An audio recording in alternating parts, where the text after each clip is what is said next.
রাজনৈতিক জীবনে চতুর্থ দিনের প্রচারে চন্দননগরের বড়াইচণ্ডীতলা মন্দিরে পুজো দিয়ে প্রচার শুরু করলেন হুগলি লোকসভা কেন্দ্রের তৃণমূল কংগ্রেসের প্রার্থী রচনা ব্যানার্জি।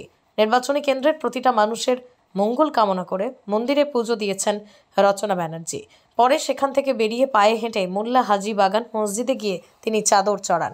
এরপরই প্রচারের ময়দানে বেরিয়ে একাধিক মানুষকে খাবার পরিবেশন করতেও দেখা যায় রচনা ব্যানার্জিকে।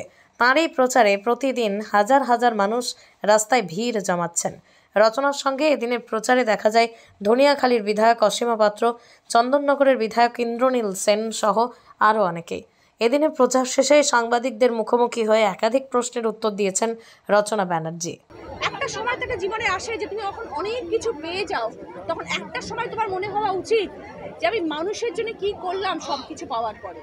তো আজকে যদি আমি মানুষের জন্য আমার জীবনের শেষ অধ্যায়টা যেন যদি মানুষের জন্য কিছু করতে পারি, তাহলে এর থেকে ভালো জিনিস তো আর কিছু হতে পারে।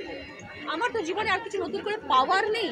নাম করে নিয়েছি, খ্যাতি আছে, মানুষের ভালোবাসা পেয়েছি। এখন যদি একটু শেষের দিকটা আমার জীবনের এখন শেষ 15-20টা বছর যদি আমি মানুষের জন্য একটু কিছু করতে পারি, আমি ভীষণ খুশি।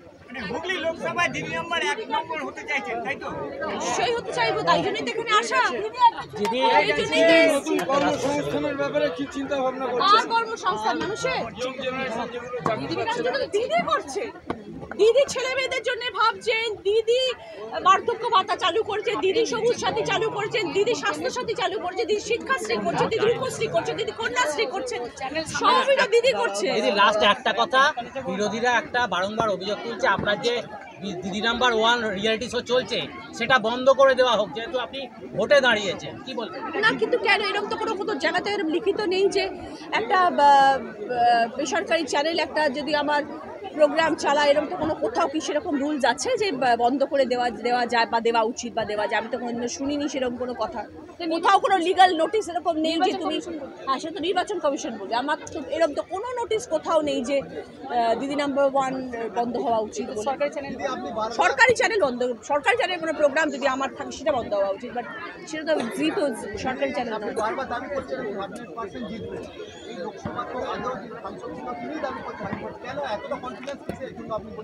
আমি আমার কনফিডেন্সটা আমার কেন আছে বলুন তো, কারণ আমি জানি আমি মানুষের ভালোবাসাটা পাবো এবং আমি নিজেকে সবসময় মনে করি যে আমি এই বিশ্বাসটুকু আমার মধ্যে রয়েছে যে আমি যে কাজটা করব আমি সেটার মধ্যে শতভাগ দিয়ে চেষ্টা করে কাজ করব।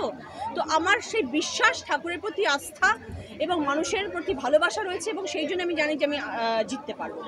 নিরোগ ডায়াগনস্টিক, এখানে পাবেন রোগ নির্ণয়ের অত্যাধুনিক বিদেশি মেশিন, অভিজ্ঞ রেডিওলজিস্ট এবং প্যাথোলজিস্টের সমন্বয়ে বিশ্বাসযোগ্য নির্ভুল রিপোর্ট। আরামবাগ শহরের সর্বপ্রথম CT scan, ultrasonography, endoscopy, colonoscopy, colour Doppler, echocardiography, digital X-ray, EMG, NCB, ECG, EEG, advance প্যাথোলজির মতো সুবিধাযুক্ত প্রতিষ্ঠান। এছাড়াও আছে বিভিন্ন বিভাগের অভিজ্ঞ চিকিৎসক দ্বারা ওপিডি ক্লিনিক। ঠিকানা কোর্ট রোড, আরামবাগ, হুগলি। যোগাযোগ নম্বর 9732843677।